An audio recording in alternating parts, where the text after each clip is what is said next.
मिला जो हर चीज को बैलेंस करके अपना वजूद, अपनी आइडेंटिटी, अपने को फाइनेंशियली इंडिपेंडेंट कर पाए। ये मैं मानती हूँ एक वुमेन एम्पावरमेंट एक्चुअली में होता है, जहाँ पर घर भी संभल रहा होता है। मैं हमेशा बोलती हूँ कि क्रांति नहीं करनी है घर में, राइट? सो इस इंडस्ट्री ने बहुत कुछ दिया। बिफोर मेरा जब इंट्रोडक्शन नहीं हुआ था इस इंडस्ट्री के साथ में, उससे पहले मैं टीचर थी, और जब शादी हुई तो ऑलरेडी सिद्धार्थ जी जो मेरे बेटर हाफ हैं वो इस इंडस्ट्री में काम कर रहे थे। मेरी मदर इन लॉ, उस समय में मेरी मदर इन लॉ काम कर रही थी, और जब मैं बात करूं वुमेन एम्पावरमेंट की तो मैंने उन्हें देखा कि इस इंडस्ट्री ने उन्हें क्या बनाया।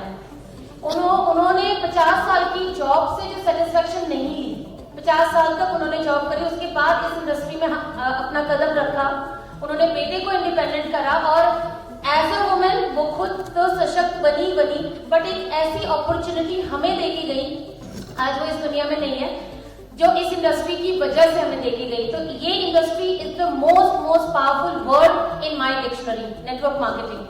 एंड जब मैं ड्रीम्स और इनकी बात करती हूँ तो बाहर की दुनिया में तो हमें अजीब ही माना जाता है हमेशा कार, बड़े सपने और ये सारी चीजें। बट एज अ वुमेन जितना भी मैंने काम किया, जितनी भी लेडीज मेरे साथ में काम करी, मैंने सिर्फ एक ही चीज देखा कि लेडीज जो है वो उनके अंदर दबी हुई ख्वाहिशें बहुत होती हैं, बहुत ड्रीम्स होते हैं। आप बच्चे से बात करोगे ना, किसी लड़की और लड़की को उठा के बात करेंगे तो ड्रीम्स का पढ़ना जो होगा ना वो लेडीज का भारी होता है।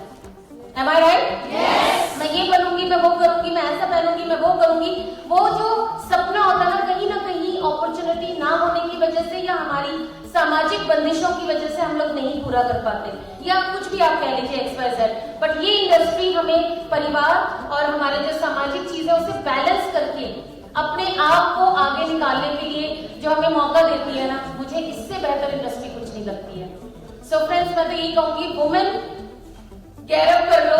सिर्फ वुमेन में एक कमी बता देती है, ये इंडस्ट्री तो हमें बहुत कुछ देती है, बट एक कमी है कि बहुत जल्दी ना कॉम्प्रोमाइज कर लेती है, बहुत जल्दी चीजों से हार मान लेती है। जो नहीं मानती तो नहीं मानती, वो जिद्दी है, पर जो मानने वाली कैटेगरी है वो बहुत ज्यादा है।